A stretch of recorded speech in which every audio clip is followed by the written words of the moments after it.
The Swigger. I had been asked by a friend, Veronica, to record the life story of Svein, a man who in his healthier days had been extremely generous to her, finding her a place to live, taking her on overseas trips, providing her with a vehicle, and welcoming her into Norwegian society. Veronica had been a confidante and friend in turn, and as Svein's health declined, she played a more active role as a carer.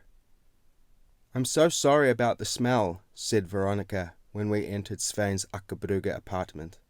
He'd been stranded in his bed for many hours, it seemed. She opened the window while I stared at a bookshelf, pretending I didn't hear her words. I took a seat next to the pensioner, who immediately opened up about his life. "You know, when I was born in 1942, my parents were both prisoners. My father was a teacher and was forced to teach German literature. There were Messerschmitt 109s flying through the air. No one believed we would survive. Waffenlos means unarmed in German, and Affen means ape in German. So, my father would yell, 'Waffenlos Affen,' and it would echo in the mountains." Svein laughed at his joke. At breakfast, my father always drew a Hitler moustache on my soft-boiled egg, and he fantasized about crushing the Führer's skull. The Gestapo entered the house one day, and he smashed the shell of the egg before any soldier could see what he was doing. Growing up was difficult. I took on a lot of my mother's worries from the war. Even today's Norwegians still suffer from the terror the Germans put us through.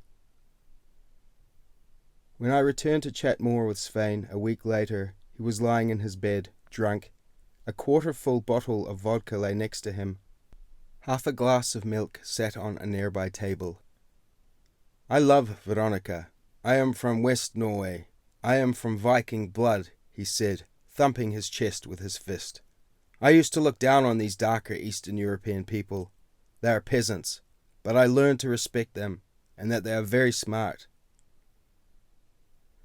The bedridden man lived with his physically capable friend, yet the house was filthy. Veronica was in the kitchen giving directions in Polish to a newly employed cleaner. "Veronica," Svein called out. "I need Solo," he said in Norwegian, Solo being a fizzy orange drink popular in Norway. "Solo!" "We don't have Solo. It's Sunday. Most shops are shut." "Fin Solo, no!" "You have milk." Svein asked me to pass him his bottle of vodka. He emptied it into his half-full glass of milk, topping it up to the brim. "Look at this woman," he said after taking a swig. "All she does is jabber, jabber, jabber." Svein grinned at me, seeking my approval. I reciprocated meekly. I felt dishonest, but I needed to build a rapport in order to continue the project. In June 1964, I was sent over to work in California by REVOLUT. I had a good relationship with Arthur Salomon Jr. By 1972, I was a slalom champion. I went against my normal practice of storing information in my brain and took out my pen, noting down Svein's words in an exercise journal. It would take time to make these words coherent as sentences and narratives.